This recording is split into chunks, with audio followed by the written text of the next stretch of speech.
first time ni Eman mag-memorize ng Bible verse. So, Romans with friends. 3:20. Therefore, by the deeds of the Lord, there shall no flesh in his sight, in the knowledge of sin. O, ulit.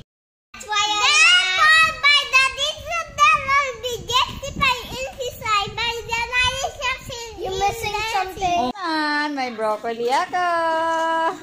Eman. Uy! Pakaliban. Look, ang ganda ng broccoli.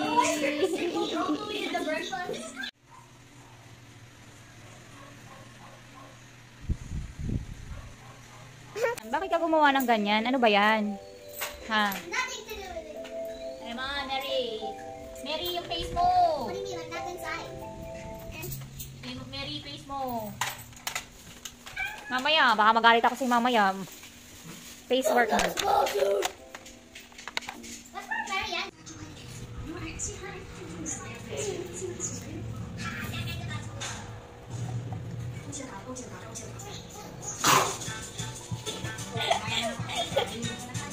Ginagawang sport.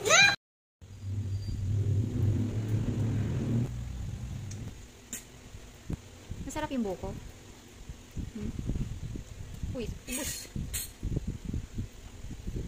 High school pala, nag-grade yung mga bata. Ganun na pala galing mag-grade. Ano naman? Patingin na pa ang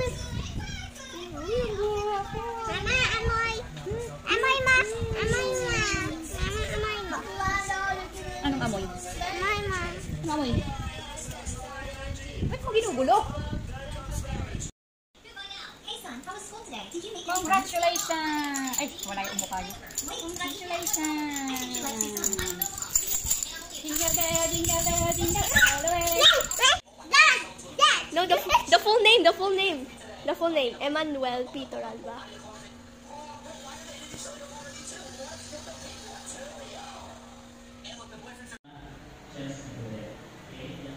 There was a little girl who lived in a box. She got in the water. He swam in the water. He's not at the mosquito. He's not at the flea. He's not at the needle. And he's not at me. He caught the mosquito. He caught the flea. He caught the needle. But he didn't catch me. Ba't ang hina ng boses mo? Let's see.